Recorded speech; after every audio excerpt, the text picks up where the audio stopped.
அழகு மிகுந்த ராஜகுமாரி மேகமாக போகிறாள். ஜரிகை நெளியும் சேலை கொண்டு மலையை மூட பார்க்கிறாள்.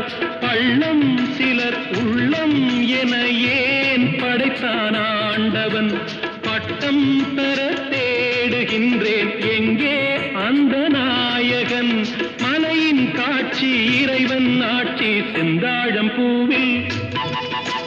செந்தாழம் பூவில் வந்தாடும் தென்றல் என் மீது மோதுதம்மா.